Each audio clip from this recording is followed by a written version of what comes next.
Are you still afraid of attraction? A lot of us are.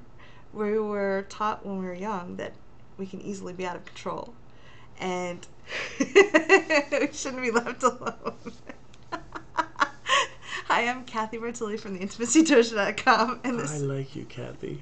this is Reid Go from readaboutsex.com. She said we weren't silly enough in the last video, so... Yeah, he's making up for the last two in this one. Right on. Would you like to explain a little bit? Yeah. So this idea that we're told when we're kids, especially, I think when we're going through middle school, and then into high school when we start we're sexual beings our whole lives, but like when culture starts seeing us as raging little bags of hormones running around and just, dry humping the sofa, culture tells us control yourself, or behave because you can't control yourself. Right.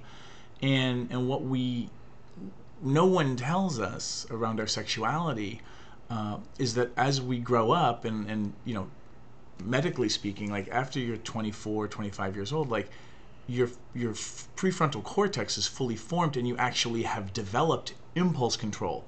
Things you did not have when you were 2, yes. Did not have when you were 7, and or 14, or 14, or even 19.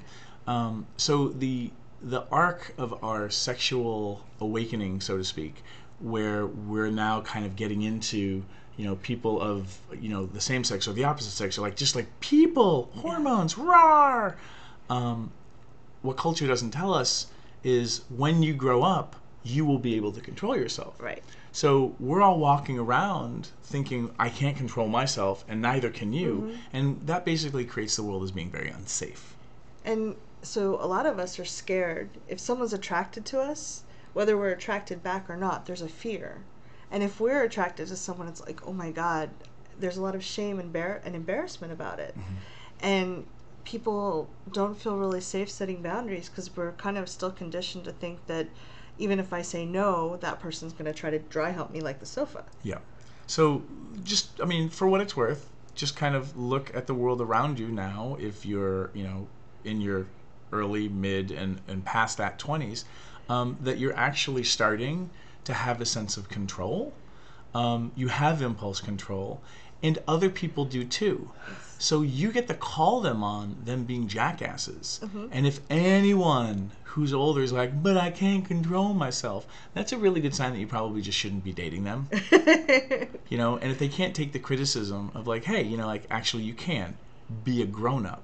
Yeah.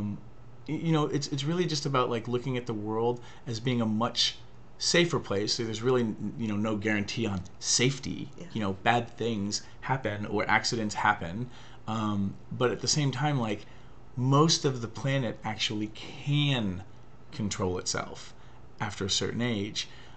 It's just that we remember all the negative stuff. We remember the negative news stories about people losing control, and we think that that's everybody, and it's not. It's really beautiful when you can set aside some of the fear and shame around attraction.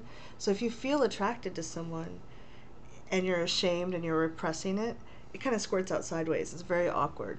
Once you start realizing that you can control it and it's safe and it can actually feel kind of nice. Even if the other person isn't interested, you get to experience that in your body. You have a lot more ease about it. It doesn't come out as kind of creepy or strange. It's just something you feel, and it can be flattering. You're allowed to like people. Just be respectful. Yeah. And you can be respectful because guess what? You can control yourself now. Thanks very much. Leave some comments. What do you think about that whole idea? How's your prefrontal cortex?